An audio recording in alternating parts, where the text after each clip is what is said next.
Lubos ang aming pasasalamat sa iyong dakilang pagmamahal sa amin.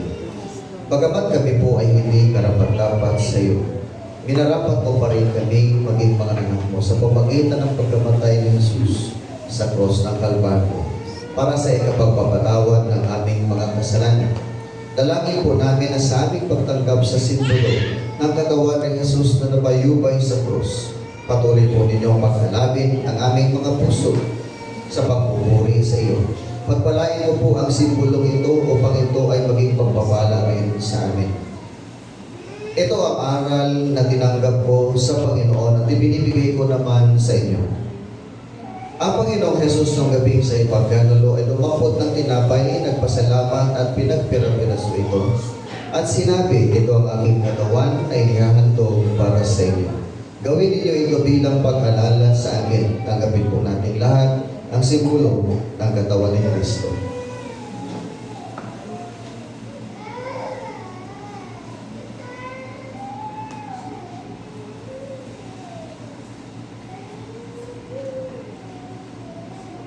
Panginoon naming Diyos, kami din po ay nagpapasalamat sa iyong kaloob na buhay.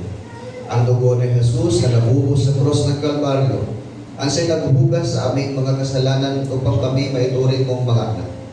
Inihandog po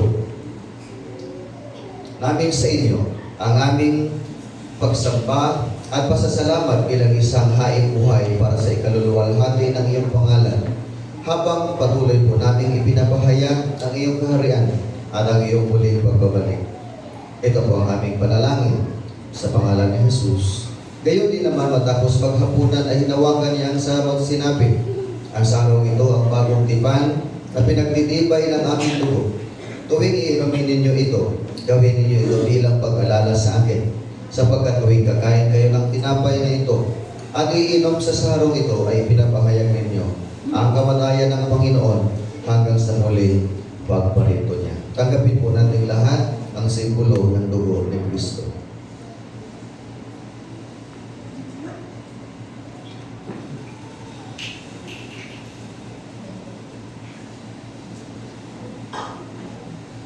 Naway lubusan kayong pabanalin ng Diyos na siyang nagbibigay ng kapayapaan. At naway panatilihin niyang walang kapintasan ng buo ninyong katauhan, ang Espiritu, kaluluwa at katawan, hanggang sa pagparito ng ating Panginoong Jesucristo. Tapat ang tumawag sa inyo at gagawin niya ang mga bagay na ito. Sumayin niyo nawa ang pagpapala ng ating Panginoong Jesucristo. Amen. Maaari mo tayong magsiupo.